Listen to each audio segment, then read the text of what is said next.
Hello and welcome to the PhoneArena.com video review of the AT&T Quickfire presented in HD quality. This is a non-smartphone device running AT&T's proprietary user interface and sports a lot of neat features not found on a typical messaging device. There are some comparisons with T-Mobile Sidekick lineup, but the biggest thing that the Quickfire has that those don't is the fact that it uses a capacitive touchscreen in the front.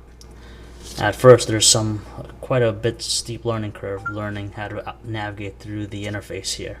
For example, when scrolling through a long list, you have to actually move your finger in the direction of where you want to scroll. It's kind of different from other touchscreen phones, but after a while you kind of get used to this movement. The other thing about the screen, the one thing we did not like about the screen is the fact that it has poor viewing angles. So when you slightly move the device left to right, it kind of loses the brightness on screen, and the only good time you actually could see is when you're exactly 90 degrees, standing exactly 90 degrees in front of it. The other thing with the Quickfire is that when you slide open the screen left to right, it reveals the full QWERTY keyboard. Now, like we said, this is a messaging device, and the keyboard does an excellent job. Keys are perfectly spaced, not too far apart or close, and they really give you a good feedback, good tactile feel when you actually press down on the button. They're slightly raised from the surface here, and the only place you'll see a navigation keys are right here in the QWERTY itself. There are some applications that require you to use the navigation keys and won't operate with the touchscreen. For example, some of the menus in the AT&T Navigator software. On the left side, you'll have your volume rocker. The other side, you have a camera button and also a voice recognition button. The device did a great job with the software using that. Perfectly understands whatever we say, whether calling someone or dialing a specific phone number. The front has 3 hardware buttons, the send and receive key, with the middle key being the a shortcut key to a list of most used applications here. On the top, you'll find the micro SD card slot conveniently placed. Very easy to access, and it's hot swappable, and also the USB charging port right here. UT Starcom decided to use their own proprietary connection rather than a mini or micro USB. You'll find also the lock or power key right next to it.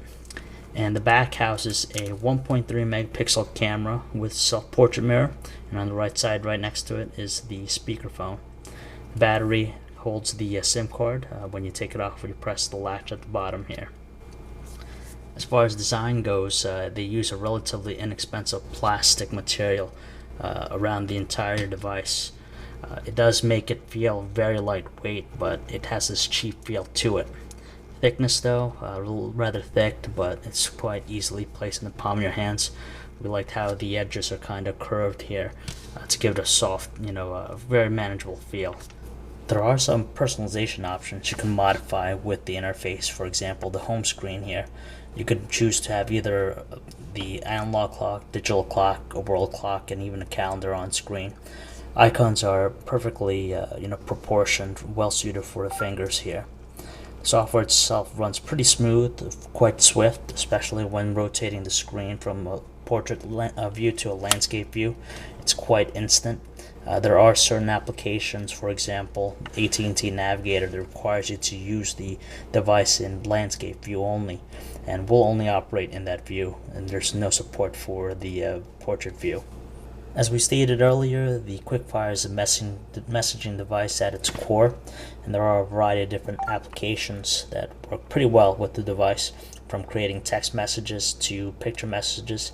Also, the instant messenger application, they provide a useful array of instant messenger clients for you to use here, from Yahoo to Windows Live and even AIM. The great thing about the messaging application is that it actually will run in the background. So if you do exit out completely and go back to the home screen, you'll still be able to receive messages, and you can log on to multiple providers at once. As far as email goes, unfortunately, just like other non-smartphone devices on AT&T's lineup, it doesn't provide you, specific mail clients to use. If your own email client's not on here, unfortunately, there's no way for you to manually put in your own provider.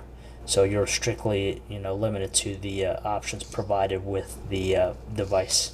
Now, the Quickfire uses the Polaris 6.0 browser, which we found to be somewhat a different experience when compared to others. Now, the biggest thing that we told you earlier is the fact that scrolling with the capacitive screen is a little bit different on the Quickfire. If you want to navigate to on the screen, you got to move your finger in the direction you want to. So if you want to move up on the page, you gotta flick towards the up instead of a more traditional way that you're used to on an iPhone. It's kind of laggy, unfortunately. It's kind of jerky at times too, but the text comes out pretty well, quite legible here. Mobile sites loaded up really quick with no slowdown, but larger complex sites just like ours here, it does take quite some time. The device also supports YouTube videos, runs its own video player when you go to the website, but we found the web browser to be a somewhat decent experience, although it's not as full-featured as some others compared to like the iPhone browser or even Opera. We were quite pleased with the backlighting on the QWERTY keyboard, especially in complete darkness. They're quite very easy to actually see in the dark. Also in daylight, the contrast of the silver keys make it really easy to see, but we didn't have any problems using the keyboard in either daylight or nighttime here. Now, the Quickfire does play videos. Unfortunately, though, the playback is sometimes choppy, a little bit of lag also. Sound quality on the device itself does not seem to have enough power to provide ample viewing with a video, but it does a good job when playing music here. As we said before, the Quickfire does suffer from poor viewing angles, so when you slightly move it left or right, you definitely lose clarity on the screen. So the only time you could actually view it is viewing it at a 90-degree angle. But when you do tilt the phone the other way, portrait view, you'd also get the same problems, with it. Overall, we were pleased with the performance of the Quickfire as being a messaging device here. The inclusion of the touchscreen does add some great features, but we wish that it was implemented a little bit more into the software. In terms of the full QWERTY keyboard, it gives it a very good feel for the user, quite easy to manage, and again, as we said, spaced out evenly, probably the best thing about the phone. In terms of the camera, unfortunately, though, images were less than mediocre.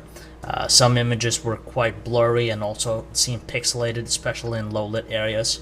But again, the Quickfire is aimed towards text messengers, the messaging-happy consumers out there, and does a good job of doing just that.